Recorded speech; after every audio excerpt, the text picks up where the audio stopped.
Welcome everybody to Cine-Picks. I'm Kevin. This is Michaela, and this is a show where we take turns picking movies for each other that we haven't watched previously. And today was Michaela's turn to pick a movie for me to watch. Michaela, what was your Cine-Pick?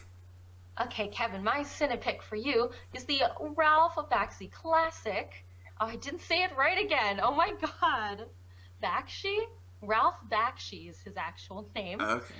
The Ralph Bakshi animated classic, Fritz the Cat, the first movie in the series of two. Because I don't know if you knew, there is a sequel. Mm-hmm. It's The Nine Lives of Fritz the Cat.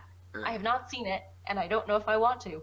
But yes, the first film that you watched today, Fritz the Cat. Yes. So my question for you, if you could summarize, oh, this is hard. If you could summarize Fritz the Cat, Mm-hmm. what would you say Fritz the Cat is about? So, it could be difficult to do a plot summary of this movie because it doesn't have the plot is very all over the place. It's this is not a plot driven movie. But basically, this movie follows the character Fritz the Cat, who is a cat named Fritz, and it follows him through his a mixture of sexual exploits and political revolution, or how do you want to describe political activation? I guess yeah. It's like this weird. He is led by his weird desire to lead like this hedonistic lifestyle.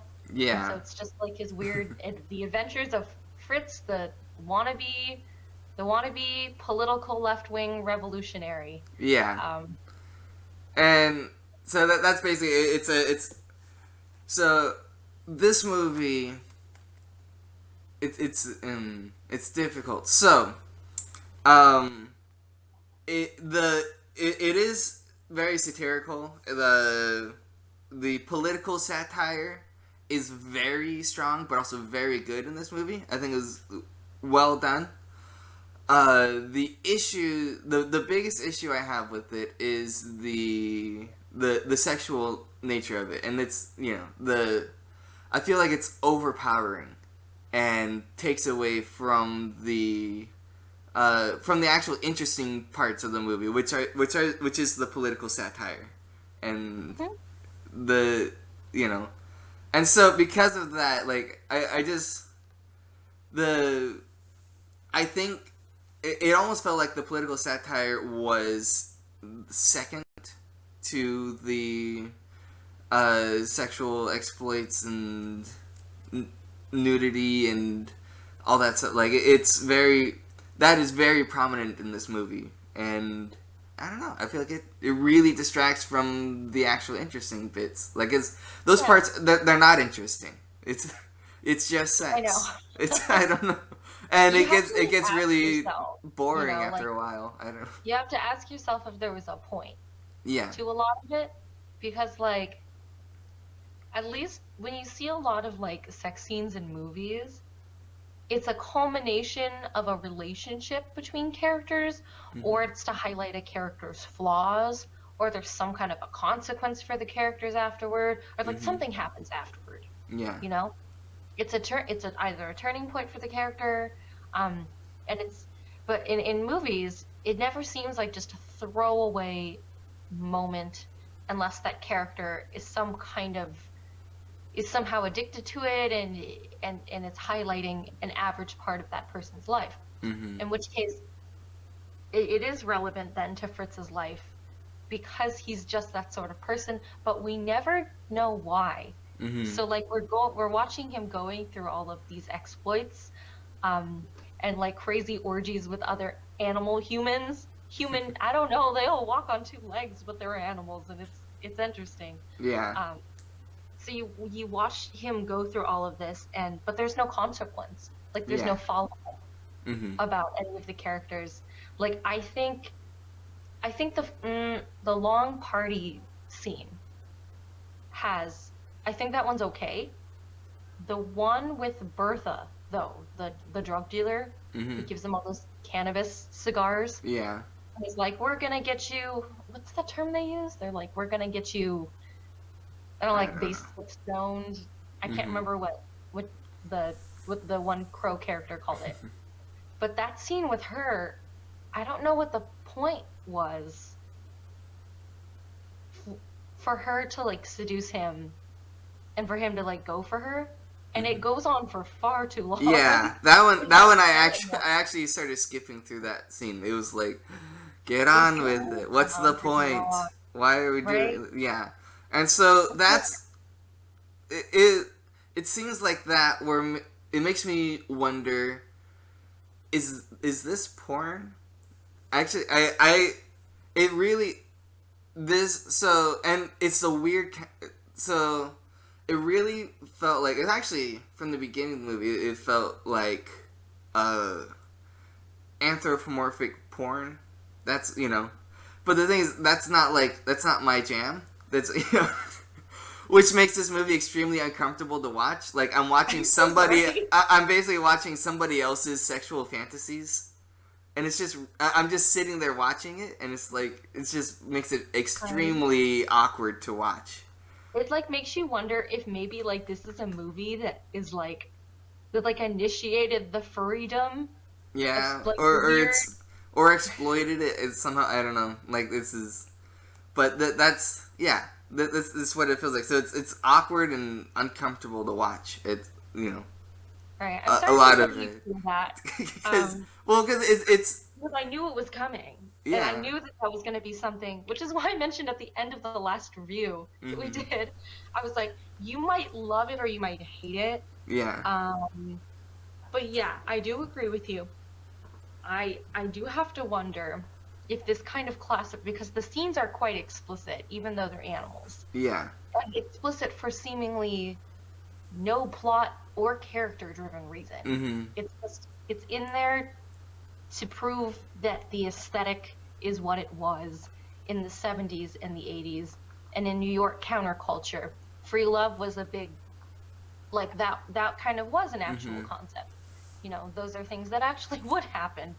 So I'm not surprised that a scene like that is in there, but it goes so long. Well, I'm surprised that, the thing is, I've seen movies from the 60s. I'm sure you've seen movies from the 60s. I've seen, adult-oriented films. Not like that's the thing when we're talking. Because here's the thing. It's very interesting. When we're talking about this movie. They say adult film. Adult film has two meanings. One, it's a movie made for adults. Not for children to watch. It's just. It's story-wise, plot-wise, it's just appealing towards adults more, so there's that adult. Other adult film goes into the pornographic genre. I feel like this one, because a lot of people, whenever I hear people talk about this movie, they say it's an adult film, and it seems like they're saying it's made for adults, and that's why it's so unique. It's an animated film in the 1960s that is made for adults. It's one of the first of its kind. After watching it, I think it's actually more in the pornographic genre than just adult entertainment. Like, it's definitely... But I think it might be both, though. Well, if you watch a porno film... Oh, I hate saying it because now I'm, like, admitting things that I shouldn't online. But, like, if you were to see clips... or like actual like pornos that were made during like the 70s, they are slow like that, but it's sexual content throughout. Yes. And this movie has more than that, though. It does have sexual content throughout. I think it's a straight porno film. Yeah, well, that's the thing that makes this movie so weird and I feel unfocused, because it does have the political satire, right? And the political satire has nothing to do with sexuality or anything like that. It's, very, race and class-driven political satire. And it's very well done, I think. Like, the satire, the dialogue, everything is very, very well done.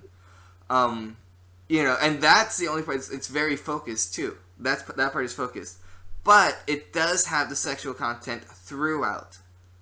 Almost, I'm not gonna say every single female character loses their shirt at some point, but almost. I counted two female characters that did not lose their shirts. One was Winston, which is Fritz's actual girlfriend, and a nurse, which is a background character in the last scene at the hospital. She's just a background. I don't even think she was really animated. She was just kind of drawn into the background. A female nurse who did not lose her shirt. But every single other female character loses their shirt. Most loses their pants at some, in the movie, and that does not happen in a regular movie. That does happen in a porno though, but not in a regular movie. True. I do have to say there is one female character that I noticed. She's one of the alcoholics in the bars, in the bar scene in Harlem that he goes to. Yeah. But I don't know if she's also intoxicated. Just I don't know. Mm-hmm. But she does not lose her clothes. I don't know. Part of me wonders if maybe. Well, she did. If it's the same girl that I'm thinking of, she did flash her boobs. A lot of them. So if they don't lose their shirt, they definitely flash their boobs. Every single one of them. That does happen. Okay. Maybe I'm a guy. I notice that kind of stuff, but yeah. So I wonder if maybe they animated, because like I did some reading and it took a long time for them to get a team of people to animate this. In fact, it was mostly just a random mishmash of animators, and 2 female animators actually quit because they were uncomfortable with having to draw so many boobs. Yeah. I do understand that. I think because as a female it would make me uncomfortable drawing boobs with no purpose. Yeah. Boobs to just be there. Which makes me wonder if maybe the creator's intent there was to just shock and to just push the boundaries. Yeah. But and that's the reason that it's there. I feel like once or twice they would, shock and push the boundaries.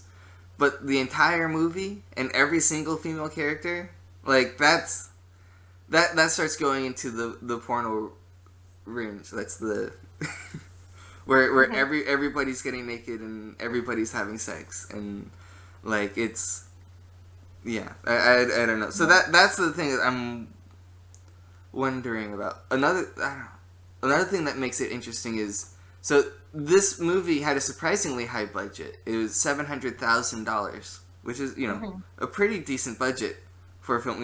I know they had difficulty getting a production company to fund it or whatever, but when he did finally get the production company and all the animators, everybody to work, $700,000. So that's a good amount of money, especially back in the 1960s for an animated feature like this. And it grossed $90 million. So very high profit for this movie. I wonder, why didn't they make more?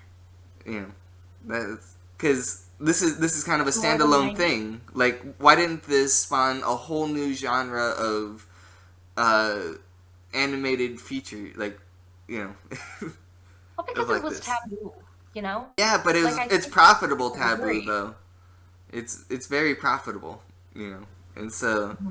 But yeah, so I wonder about that, because that's the thing. Because I don't know what the budget is for most porn, but most porn seems pretty low budget. It seems like it's filmed pretty quick and they knock it out fast so they can get another one going. And so and so the fact this one had $700,000 budget, it's like, why didn't they make more? And also profited.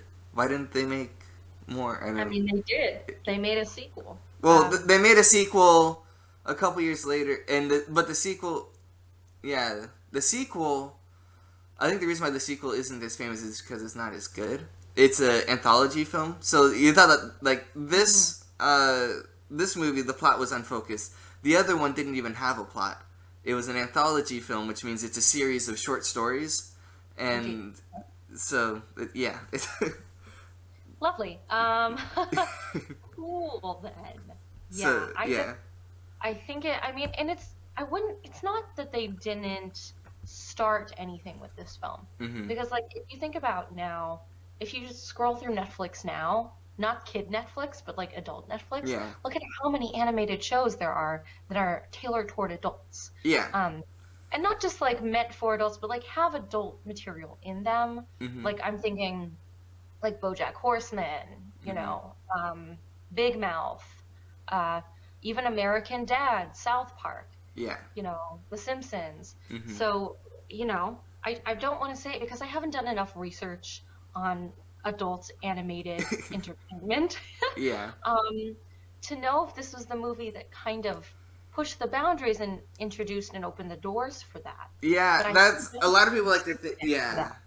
a lot of people say that's this is what opened the door for that. But like a lot of those shows came years later, and like it is a lot of those shows they started off as like independent animated shorts projects. Like the Simpsons was a animated short. It's like a college project, and so and then eventually was able to inspire or was it was appealing enough that a network was able to produce it. But then, same thing with South Park.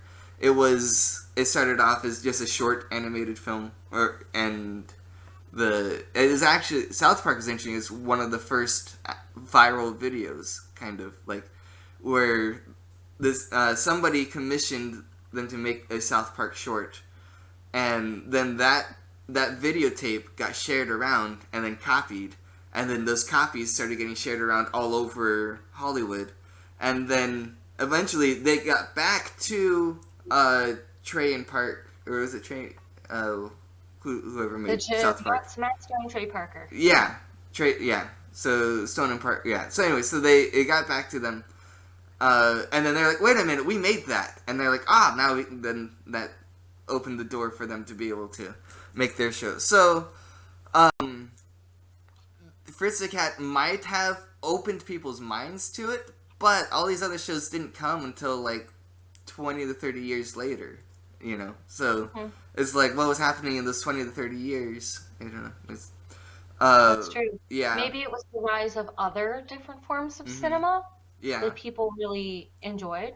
But I don't know. This one is like, it's politically relevant to the time, and it did something creative, did Yeah. something new. And honestly, I can say the animation actually isn't that bad. Like, Yeah. some of the cinematography stuff that they did, like, okay, there's this scene, it's the transition scenes that got me. That I Mhm. was like, this is kind of artful. Like, I Yeah. kind of like it. And there's a transition scene. It's after Fritz, I think, burns down his college dorm Mm-hmm. and decides to become like a bohemian dude, whatever. I don't know, like a revolutionary. You're right. And they have this like a singular square on the city in the background, and it slowly just pans in.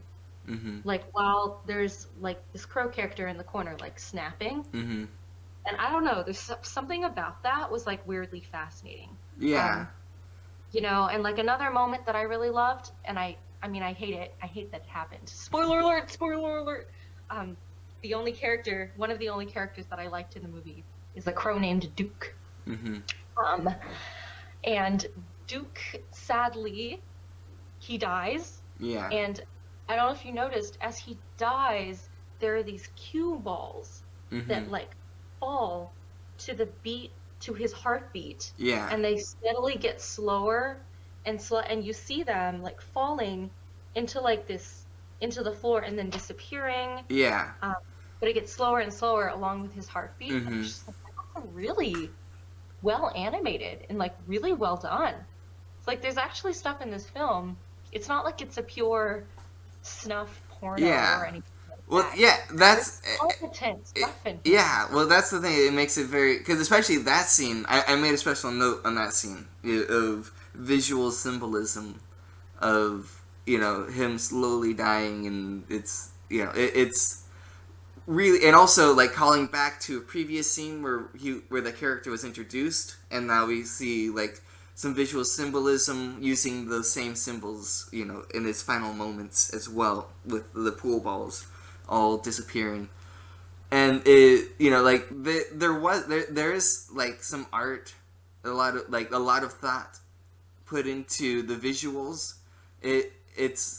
But it's just so that if it was more of that, like more of the political satire and more of the visual symbolism and the all kinds of stuff like that was, because even the scene where you're saying when the crow was where the dorm was burning down and you have the crow snapping his fingers, and that's a like I recognize that immediately as a transition of like now we are going into a new world, like we're transitioning now. The story is transitioning, so it's a transition for the character. We're going into the black neighborhoods.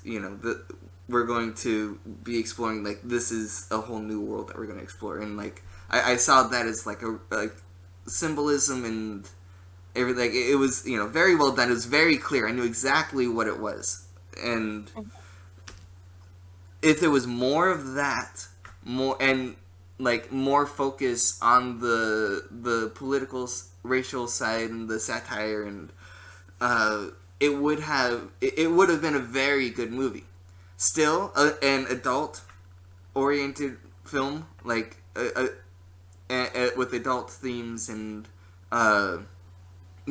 heavy themes, and it would have been like it could have been so good. But Right. like, what was the point of like all of the sex? Yeah. It really distracted from it, and it really it seemed like with all of the sex scenes and everything, it really seems like it seems like it's all very poor taste. I don't. So have you ever seen a Trauma film? Trauma is it's a production company. They make bad movies. They're the original production company, because there's a lot of production companies now that they purposely make bad movies. Like the Sharknado, the production company that makes Sharknado, they make like 100 movies a year and they're all terrible. Like Sharknado was not meant to be a good movie. It's supposed to be a bad movie, and this production company just makes bad movies, and there's a market for it. Trauma is the original production company that made bad movies. They're the original, and this seemed like it seemed almost like Trauma. Trauma is like the king of poor taste. That's their jam. Yeah. They made The Toxic Avenger, I think, is their most famous movie. Toxic Avenger. But a lot of them are just kind of snuff films. There's a lot of just random, unmotivated, sexual like just sex scenes and nudity, and just like there was. I remember the first Trauma film I watched or tried to watch was Poultrygeist, and it was I thought it was supposed to be like a comedy horror movie about like zombie chickens. And like it was supposed to be really funny, and so I actually invited a bunch of friends to my house. My parents were out of town. I invited a bunch of friends to my house to watch Poultrygeist, and I didn't know what kind of movie it was. Netflix just said it was a goofy comedy horror, like that's what it said. It was a lot of random nudity, just like unexpected, just like randomly there'd just be a girl. And she just lifts her shirt up for no reason at all. Just, like, completely random, like, just weird sex scenes, it's very strange, Also, it was about zombie chickens that killed people. So it was a goofy horror movie, but also just, like, random, unmotivated sexual content. And it just, it's supposed to make you feel uncomfortable. It's very exploitative. Yeah, I was watching it with a bunch of friends. We had no idea what we were in for, and so we got like 20 minutes into it. And we're like, okay, you know what? Let's not watch this movie anymore.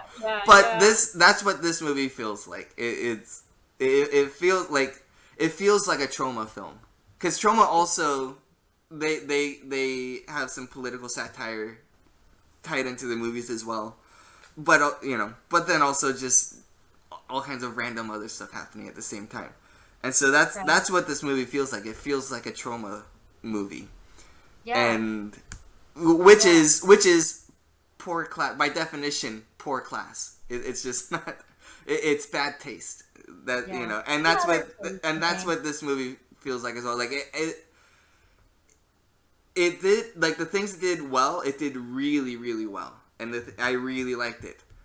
But it's everything else in there. It's just poor taste. Yeah, the sex scene's kind of like a bad. It almost kind of gets to like a cheesy point, even. Yeah. It goes on for so long. It's like a kind of like a sequence from a bad 70s porn. Mm-hmm. If you're gonna have a sex scene in there, at least make it good. Like at least make it motivated by something.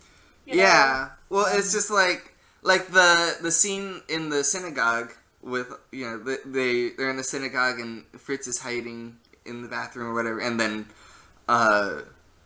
there's a scene where the police officer like pulls Fritz out of the bathroom and there's another woman, and the radio comes out, and all of a sudden plays a news broadcast of like I think it was the U.S. military is now like protecting Israel or something, or there's Israel's their weaponry. Was something? It was something about Israel and weaponry. Yeah. And so everybody in the synagogue like rejoiced. Yeah, they rejoice, and like it's a very funny, political. It's a deep political joke. It's very funny, and it's that seems really good. If it was just that by itself, but then all of a sudden somebody had the idea. It's like, what would make this scene even better is if in the middle of all of this going on, the cop like sexually like molests a woman and starts making then they start making out and having sex on the floor of the synagogue at the same time as all this other stuff happening.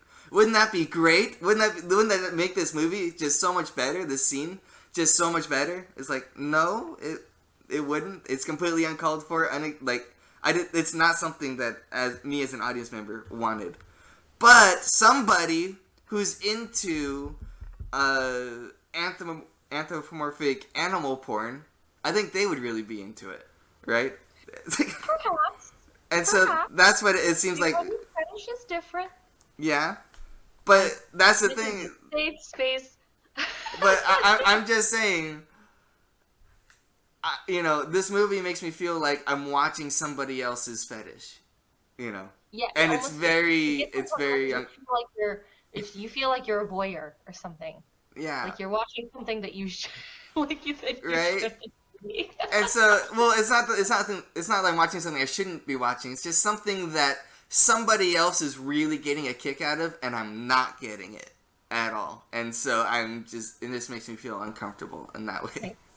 Can I say though, on another topic of like, I do think that there were some funny things. Like, I found this movie to be weirdly kind of hilarious. For as taboo as the stuff is that they're bringing up, mm-hmm.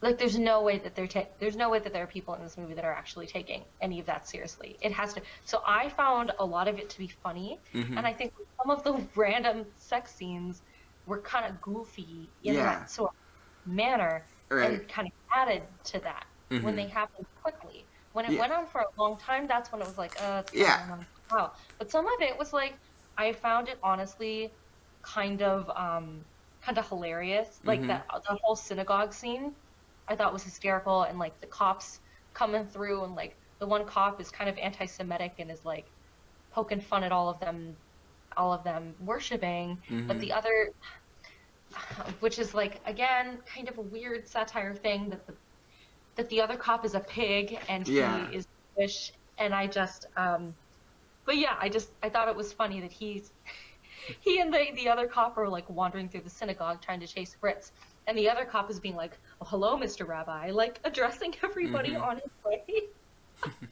Because they all like knew each other. Yeah. I thought Winston was really funny and spot on about Fritz.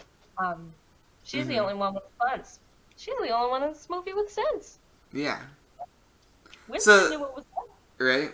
So like, so I'm not saying like all of the sex. We should just cut out all the sex scenes. For instance, like the first one, the bathtub orgy scene.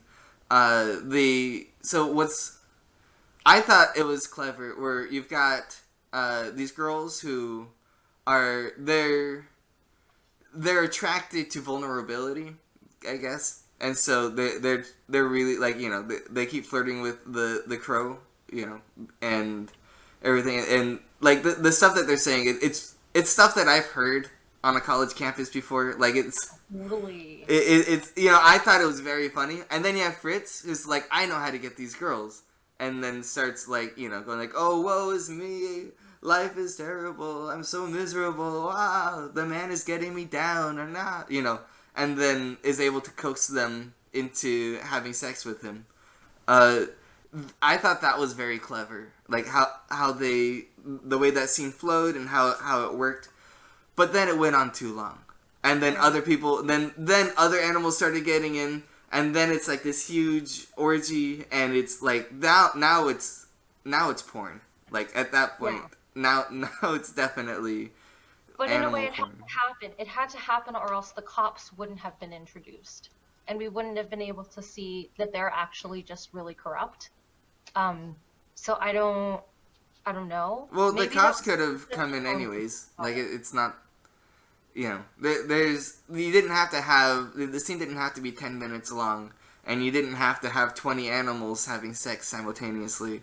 It's I just say I do appreciate that it was just a cloud in that bathtub, though. yeah. We didn't have to see them all individually doing things. Hmm. Um, appreciated that. Well, I know eventually what there you're was a cloud because I guess that's mostly out of the like if they could have animated it, I bet they would have. They animated a surprising amount of it. Oh, like that's the thing. It also, like, I don't think it needed to be as explicit. Like, they're in the bathtub, and so maybe like flash some boobs or whatever. But then like there was a lot of I don't know, it was yeah there was there was too much, like, so if you're watching a normal movie and you were to watch a scene like this, would you have seen that much nudity, that much skin, if you were watching just a normal live action movie that had a similar scene like Yeah. that? Like, Like, imagine would if it this would it were go on made that with long?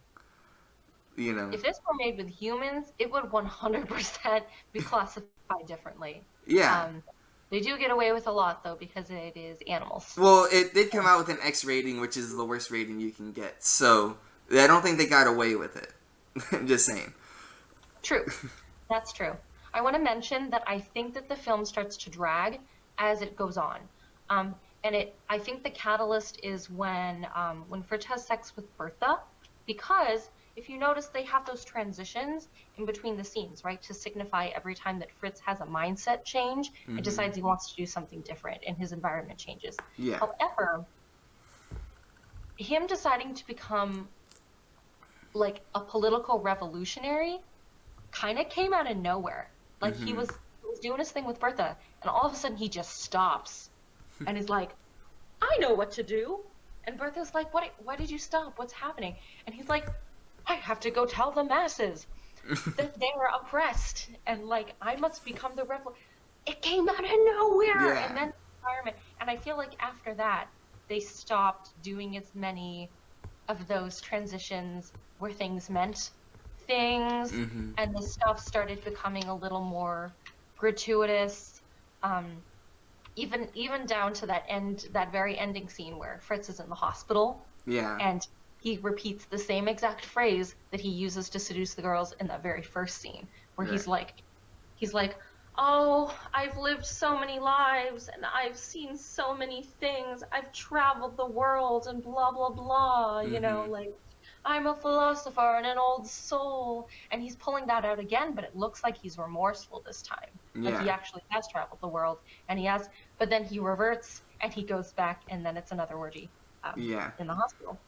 And well, and that's the thing. Like so it's hard to tell because it seems like he gets serious about the revolutions and being a revolutionary and all that stuff. He's very he seems very serious about it at some points, and at other points it seems like he's just using it to get sex. Like it's what's the and so it's hard to know. Should I like this character? Should I like at what point should I root for him? Because actually, at the very beginning of the movie, you find like, no, this guy is sleazy. Like, why should I root for him?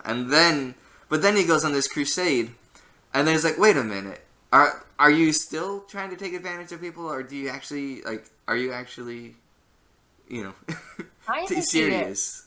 I think the fact that like that's a common theme in here, that compassion is performative for a lot of people who don't understand things. Which is like, honestly, that's social commentary that's still relevant today. But it's like, Fritz might criticize the girls and think that he can trick them because they're all about performative activism and whatever, and their whole thing is that they think they know, but they're really ignorant. When really, it's Fritz too, that's just as performative with everything, and really he's just selfish. Yeah. So like, I don't know what the message of the moral of the story is. Is it like, because Fritz is kind of like, he's kind of awful. Like, he's kind of awful. And even when he does try to get better, he is still led by a really misguided philosophy of like activism. He's just super misguided, and people pay along the way. People do pay. And so I think maybe he gets more sympathetic toward the end because we see people who are worse than him. And then we're like, oh, well, he's not as bad as those people. But I don't think that dismisses the fact. Like, that doesn't excuse him from the fact that he started a riot that led to the death of his friend. Yeah, and also the destruction of an entire neighborhood as well. Yeah, because they went in and bombed the neighborhood. Like, yeah. I was like, what? Are you kidding me? Right. Oh my god. I love the moment where the neighborhood, they get all riled up, they get all ready to riot. They corner the two cops, and one of the cops pulls out a photo, and he's like, want to see a picture of my kids? I was just like, I don't know. Oh, here's another question, Kevin. And I wrote this down because I've read two sides of the story here. Obviously, Fritz is a very extreme leftist, or at least he was at the end of the film, until he decides to not blow up a bomb at the factory, even though it blows him up anyway. Yeah. And he decides, he's like, I think I've gone too far. So here's my question. What is this film criticizing democracy and leftist ideology, or is it trying to uphold it? Well, as far as democracy, I don't think it has it. I didn't see anything in this movie about democracy, so I think we can leave that out. It has no opinion on democracy at all. As far as leftist ideology, I would say it's kind of I'd say it's critical of it, and that's one thing. Like, looking at the very little research I did, the creator of Fritz the Cat, the comic strip, he did not like the direction of the movie because he's a very left-leaning person, like his political views and everything, and this movie is obviously very critical of that. So yeah, I think it is critical of leftist politics and ideologies. And like the hypocrisy of the whole performative aspect of it. Yeah, and like, yeah, I think that's because, well, it's there's two reactions of the people that I think affects too. I think it. Well, actually, I think it's more critical of kind of the white savior leftists. I think that's what it's more critical of, is the people who are like, you know, the apologists, I'm so sorry that my race has, caused you so much, heartache forever, like those people, but I can pull you out of the gutters, like Yeah. I will make it up, me alone. I will, I will help you, to fight this revolution because I am a protected class and you are not. And so therefore I am the only one who can help you. And I think it's very critical. I feel like it's more critical of those types of people. And also, like, the college girls at the beginning also kind of represent those people too as well. They're like, Oh my oh, God. I've taken, African studies in class, and I attended some I Black love Panther them. rallies, I and have no I idea, know but exactly what you're there's a lot. going through. And I love Oh it. my It's God. like those are, yeah. And so I feel like it's more critical of those types of people, which are the people who honestly drive me nuts as well. And I'm like, oh my, Oh my so God. It's sad because they exist though. Like they yeah. do exist. Like they're out there. Hmm. And I've legit have heard stuff like that from Yeah. people. It's just like, oh, it's so weird to see a movie released in 1972 that's almost just as relevant Yeah, today well, it's because as it I was don't back then. think it's ever changed. I think it's become more mainstream. I feel like that was mostly like, the college campus stuff. Like, that's where it was, those types of people were mostly there on the college campuses. But it's become more mainstream. It's not counterculture anymore. So it's right in the 1960s. That was very counterculture. That was edgy counterculture type of stuff. Especially like I don't know if you've watched shows from the 1960s, like Dragnet. There's some other ones. My mom used to watch a lot of like cop shows from the 1960s, and a lot of those shows feature what at that time was considered counterculture. And I've seen like in those shows in the 1960s, neo Nazis portrayed as leftist revolutionaries, just like in this movie as well, like extreme leftist revolutionaries. I've seen like the drug scene as well, but also like the politically active druggies. It's like uh, those are the people tripping acid to become enlightened, and so like stuff like that. Yeah. That stuff is featured a lot in those old TV shows as well, and so which is funny when I look at like how Nazis have how the Nazis have changed a lot since that time, or at least their public perception. It's interesting. Right? Everything lies on this crazy spectrum, and like the Yeah. 60s and the 70s, just everything under the sun existed Hmm. pretty much right out there in the open. Yeah. Because political turmoil was really rife. Um, you know. So it is really interesting that it is like it's a weird relic of its time, and yet somehow is still relevant. Yeah. And I But it's not. It's no longer counterculture anymore. Political revolution, or like especially like social revolutions.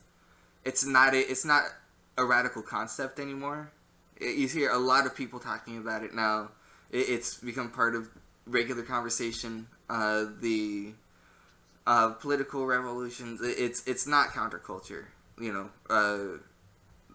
So I think that's what's changed. And so the theories and the people, there's these people still exist. One thing that I've heard is the people who were part of the counterculture movement at that time are now the people who run the universities and are now running all of the like are the people in charge, are now the politicians today. So so the counterculture revolutionaries in the 1960s are now uh, are now the ones running society today, and that's why it's no longer counterculture. It is Hmm. literally culture. So Wow. yeah. Okay, Continuing. so Yeah. anyways, the taboo subjects. Yes, the taboo subjects. I did this when I watched Disney's The Good Dinosaur because I realized that The Good that's another one that we should watch. Mm-hmm. Because of all of the weird concepts they put in there. But so I wrote the Israeli concept and the surrender of weaponry, racism against Black people, the fetishization of Black people, anti-Semitism, counterculture philosophy, lots of swearing, orgies and free love, police brutality and corruption, drugs and LSD, city tenant rights, alcoholism, um, revolutionary weaponry such as bombs, um, college student and young person existentialism and identity crises, misogyny, neo-Nazis, automobile theft, and performative activism. Yeah. So that's a nice list of everything that this movie encompasses. Yeah. Somehow, in the span of only about an hour and 15 minutes, Mm-hmm. it's just Fritz going on a wild ride Mm-hmm. in this universe. Yeah. And somehow they address all of these things. Right. And a lot of that, it's, you know, would be really cool to see in a movie. Unfortunately, a lot, like, the impact of these taboo subjects is overpowered by the free sex part. Maybe you just have a thing with the fact that there's a lot of sex in the movie. I agree with you. Yeah, though. Well, because there's just not, when you have this much sex in a movie, it's just, it takes away the taste. It's, you know, it's just poor taste. It's hard to, like, I guess that's just the best way to describe it. And I don't want to seem like a prune or something, you know, just like, oh, like, me and my conservative ways, curse you sex fiends, you know, like, that's not, I'm not saying there shouldn't be sex. I'm just saying there's a time and place for it, and there were times and places in this movie, but then they just overdid it. Yeah, it's not always tastefully done. Yeah. I felt this way when we watched The Room. Mm-hmm. It's like, I'm like, there's too many sex scenes in here. Right? For the like, room. Yeah, it's just like, yeah, because there was, I think there's 2 good sex scenes in The Room that were, like, well placed and, like, perfect, but even those sex scenes went on too long, you know? And so there are other, like, I've seen other sex scenes that are shorter, that, like, seemed like almost unrealistic, and, like, I've what was it? I think it was the Punisher TV series or Netflix series. There was a sex scene in there where it was kind of spontaneous. It's like a husband and wife, they haven't seen each other in a while, and finally, like, they're alone together, so it's like, okay, clothes are coming off, you know, it's like, okay, like, I get it. And then the whole scene was like it was like 30 seconds, and it was real time, a sex scene 30 seconds long and finished. I was like, wait a minute. Now, I'm not an expert in these things, but that seemed a little quick. Just saying. There's a way to, you know, and so it's like, look, it's like they just sped along to the orgasm right away, and I'm like, hold on a second. There was a lack of passion in that sex scene. I don't know. I'm just, but yeah, which begs the question: would we rather have longer sex scenes that are more realistic but just one, or would we rather have multiple of them scattered throughout a period of time? It seems like I'm not gonna be. That is this weird thing. Is like, what does Kevin think is the best sex scene? But it's a whole other movie. But I feel like the better sex scenes, it's quicker. I don't know. I feel like, or not quicker. I'm saying, like, you don't show the whole thing. You don't show. So you start off, like, I feel like the getting into it is the best part, and then after they after they get into it, then you start montage for like maybe 10-20 seconds, and then after, you know, like that. I feel like that's the way you should film a sex scene, you know. It's You know, it's the getting into the sex scene is like the, you know, it's very important. That's where, like, you know, the undressing and like the foreplay, whatever, you know, and then getting into it, they get into bed, Yeah. whatever, and then montage, and then it's done. Like, Just do a montage. We don't that's need to the, see everything. We get yeah, it. right, like Yeah. that's the, you know, I feel like that's how you should film a sex scene. uh but this one, like, they show like the getting into it, and then the doing it, and then the doing it, and then more people coming in and doing it as well, and like, I was like, how many people can you fit in the bathtub? And so, like, at some point, I'm just like, I'm you know, I don't want to say I'm bored. I guess I'm kind of bored.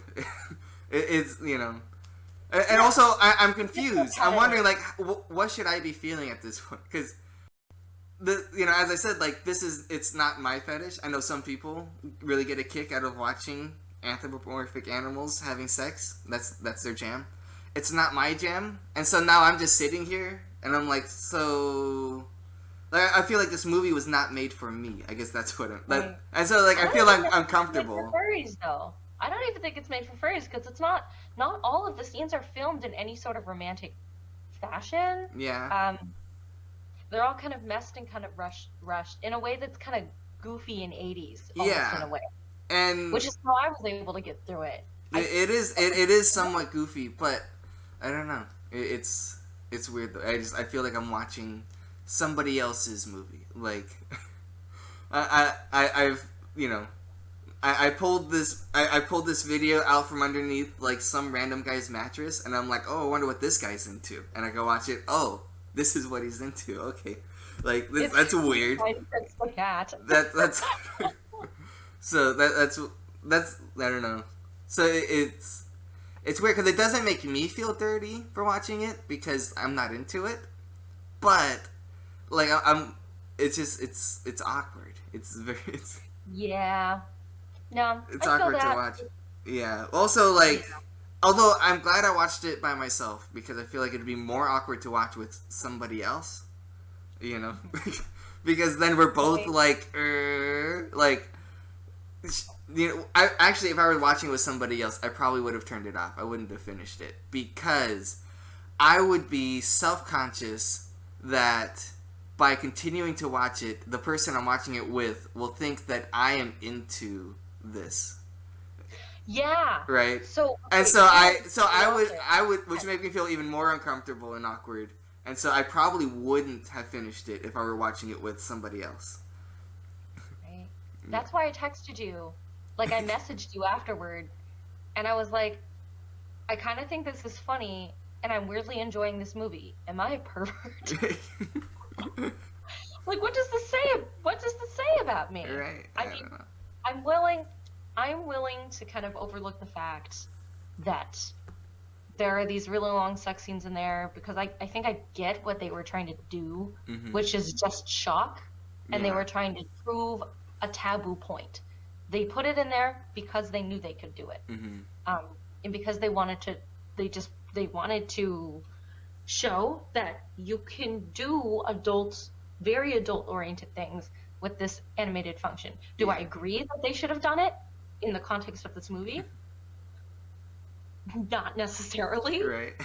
but it is nonetheless, it is in the movie, Yeah. and it was part of the time period, so you just have to kind of accept it for what it is. Mm-hmm. That's Right. where I'm on. Oh, other good things, Mm-hmm. good animation. Yeah. I really like the soundtrack. Yeah, I the like soundtrack was really good. I noticed, like, The right soundtrack. away. It was It's good. like a chicken. Yeah. It slaps. I like the Fritz the Cat theme song. I think more movies need a theme song. You know, it's and this is a good, like, nice little disco theme song. Right? They even had some Billie Holiday in there Yeah. too. I was like, oh, it's kind of like it's setting the mood Mm-hmm. and the tone. I thought they did a really good job with that. Um, yeah, animation also really great. Um, I mean, I think that's kind of all I have to say. Yeah. Yeah, it's a movie that makes you that does make you think I think, in Mm-hmm. terms of how you react and the opinion that you have about the characters based on the things that they say and the things that you see the character goes through. Mm-hmm. Um, it's almost like a testing of your frustrations, and it's revealing, Mm-hmm. I think. You know, I that also makes me wonder too. I wonder if maybe people felt defensive and they felt like they were being poked fun at or criticized, um, with this movie being as satirical as it was. Mm-hmm. Um, because if they did have some racist beliefs, what if they came in and they did have certain ideologies that were being challenged by the film? And the fact that the film presented it in a satirical way would it's almost like attacking you, you know? Yeah. Like in a weird way, in a way it's kind of meta like that.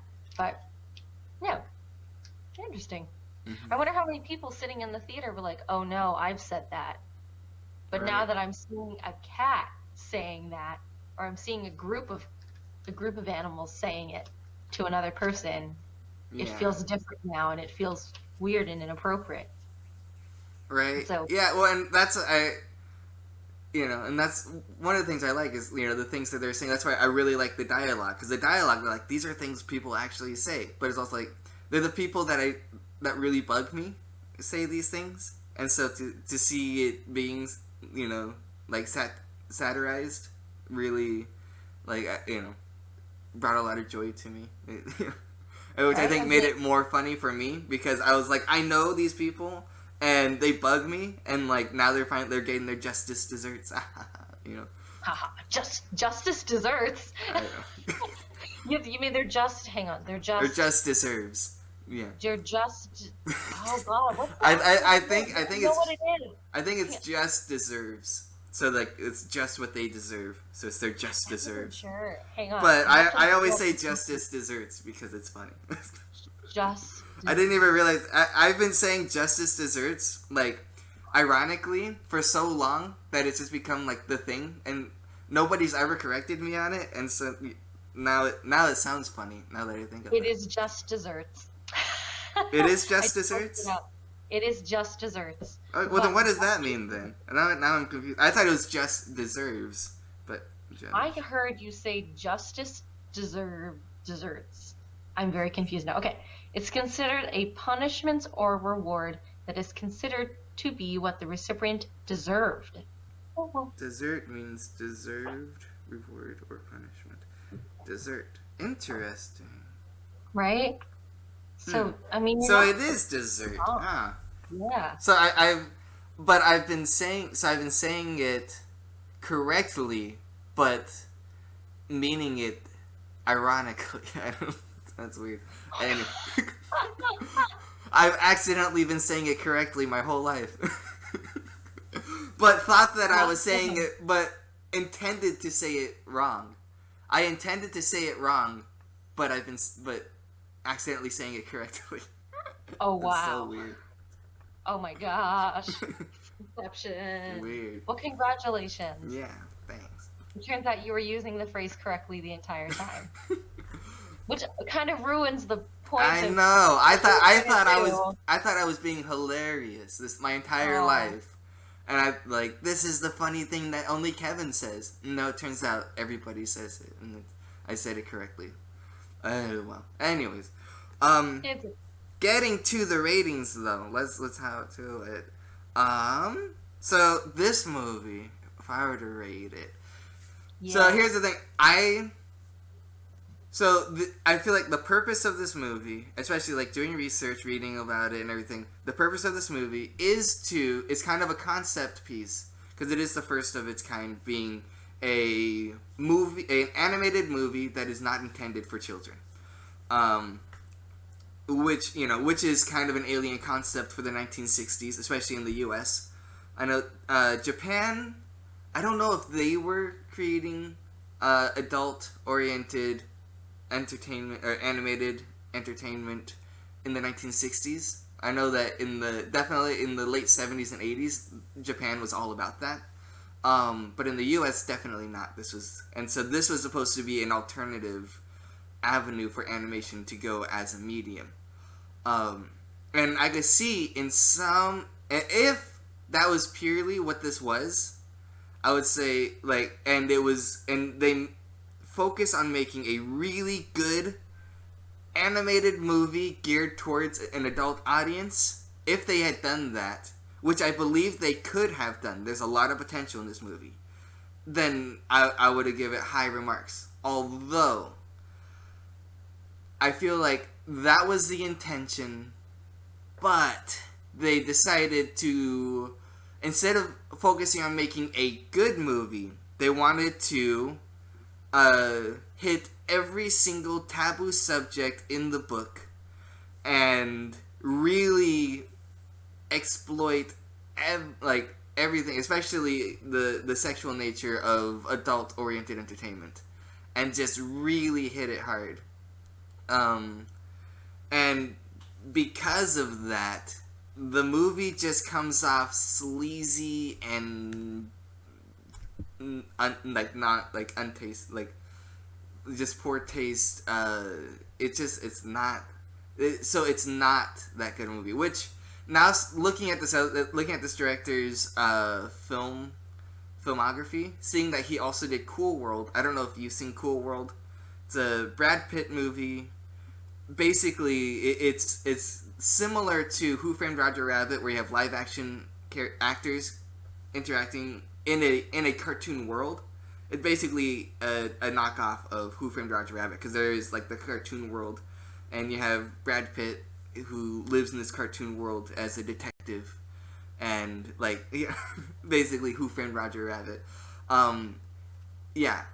It's Who Framed Roger Rabbit but made for adults, so it has a lot of the same adult themes. But it's not tastefully done. Again, just like Fritz Like the Roger Cat. Rabbit. Yeah, well, Who Framed Roger Rabbit, I feel like was tastefully done. It's entertaining. As a child, I loved it. As an adult, I love it even more. Who Framed Roger Rabbit, I feel like is a animated movie made for adults, but also children can also watch it. But I feel like as an adult, you really appreciate it, especially the some of the more adult themes in Who Framed Roger Rabbit.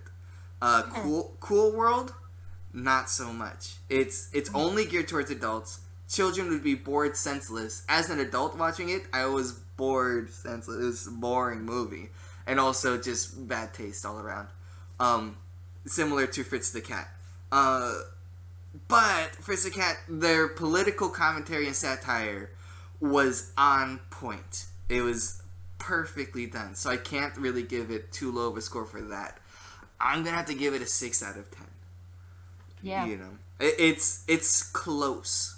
The concept is so good. But the execution, I feel like, was lacking. I want them so badly to redo it. Yeah. Like, I want them to do a remake or something, because see, and that's where part of me, I want to rate it higher. I want to rate it higher than what you rated it, because had they known the things and had the freedoms that we have now, I think they could have, like, with some edits and some tweaking, like, it could be like a really great film. Yeah. It's just the fact that this was such a base, like, this was the baseline. They had to set the line somewhere. Mm-hmm. They had to set the bar somewhere. And this is just where it happened to fall. Yeah. So not a bad baseline to have. But I feel like if we did, this is one that could work as a remake. And I don't say that about a lot of things. Yeah. But I think there are better stories to tell with this particular series. And there are more places for it to go animation-wise and craft-wise. Yeah. That being said, I do agree with you that there are some gratuitous things in here. I don't like that some of the characters don't face consequences, even though... But also, that's kind of what happens in the real world. Some people just don't face consequences. Yeah. Yeah, but I wish that was more of a point here, where, here, people just don't face consequences. Whereas in the real world, there are reasons why people don't face consequences. And so in this movie, if they were to feature that as a thing where, for instance, the police officers, if if they were to be the ones who didn't face consequences, then you would say like, well, it's because they're police officers, they're privileged, they're like a different social class, whatever. But Fritz the Cat doesn't face consequences, and then you've got to wonder, well, then why? Why does Fritz the Cat not face consequences? And so that's right. So they could have tied that into the political commentary, but they didn't, and it just becomes a plot hole. I feel like it comes down to privilege, though. Like, I feel like they don't explicitly state it, but that's kind of what it's implying. I think that's how Fritz manages to get away with things. Yeah, but all of the other political commentary was so on point and in your face and direct, but that wasn't. And so I feel like you can speculate, but because it wasn't in your face, I have to believe that it wasn't intended to be that as well. But there's also no retribution for the women in this film, which I can see now is part of the reason why women probably felt uncomfortable animating this film. Yeah. I will briefly bring up the thing that happens to Harriet the horse. I like that they didn't show everything that happened. Yeah. Better that they didn't. They did show the aftermath, but there were no consequences made for her rabid boyfriend and for the rest of the neo-Nazis. Right, yeah. So it's like you don't know if that's a regular thing that happens or if that's just a one-time occurrence. But if it was a one-time occurrence, zero consequences. Like, nothing happens after it. It happens, and then like in the car later, Fritz is kind of like, you didn't have to hit her so hard. And they were just like, oh, well, she liked it. And that's it. Yeah. And that's it. And then she shows up at the end in the hospital to kind of be like, Fritz is the only one that stood up for me, so I'm going to be there for him. And then he straight up just blows her off to like have sex with the girls that come into the room. Yeah. And it's like, Harriet got duped, man. Like, Harriet deserved better. Harriet and Duke deserved better. Yeah. And it makes me kind of mad that they didn't give her any sort of retribution for her character or any resolution. And that might just be because there's a lot of characters that are introduced in the film and none of their storylines tie up. Yeah, so, and Winston just gets forgotten about. Like, he abandons Winston and, like, nothing. It's like, well, what about Winston? I want to know more about Winston. I like her. She's cool. Like, can we have, like, a spin-off series to be, like, about Winston and her, like, cool kind of private detective-y vibe she's got going on? So, again, like, more cause for more developments with the story. Right. I mean, we'll see what happens. It's been a few years, but anyways, how would you rate it? I'm rating it 7 out of 10. Yeah. Because I can't put it on the same scale as Hausu. And Hausu I think was like an 8.5 or an 8. Yeah. Can't put it on the same artistry level as like Over the Moon either. But it's also not. But also, I really enjoyed it more than Metropolis. I hate saying that, like, because it's not anywhere near the artistry level of Metropolis. Yeah. But in terms of like entertainment, I was more entertained with the satirical element of this one. Yeah. So I think it's a 7 out of 10. I don't know if I'd recommend it to everyone. Like, see, that's rough. Like, if I gave it a 10 out of 10, then I feel like that qualifies me recommending other people to watch this movie. Yeah. And I don't know if I would. But I'd say for the right audience, I think it is worth a watch. Because there are good elements in it. So 7 out of 10 for me. Okay. All right, Kevin. It is now time for me to receive the Cine-Pick, for you to assign me your Cine-Pick. Okay, yes, I can. What's your Cine-Pick? So my Cine-Pick for you is The Happiness of Catechurus, or The Happiness of Catechurus. Yeah, The Happiness of Catechurus. So, yeah, it's a Japanese musical. I think it might actually fall into the rock opera range. I don't know, but anyways, Japanese musical. You've seen Ichi the Killer, right? I have not fully seen all of Ichi the Killer, but I know enough about Ichi the Killer. I feel like I pretty much seen Right. it. So this movie is the same director as Itchy the Killer. So Oh boy. I guess that kind of Okay. prepares you with what kind of musical we're going to be watching. Oh gosh. So is it like a happy musical? Is this like a romance musical? Like, what kind of... No, what is it? I don't know. I haven't seen it in a while. I'm gonna have to rewatch it. But it's outlandish. I'll just say that. Oh gee. Okay, okay. I'm ready. I'm Yeah. so ready. Me Alright. and Mr. Emer Julian Yeah. are very ready. All right. Sounds good. Thank you so much, all you wonderful Cine-Pickers. If you like what you've seen today, go ahead and like and subscribe. Hit that subscribe button down below. And make sure to comment on what you think we should Cine-Pick and watch next. Yeah. Bye! Goodbye.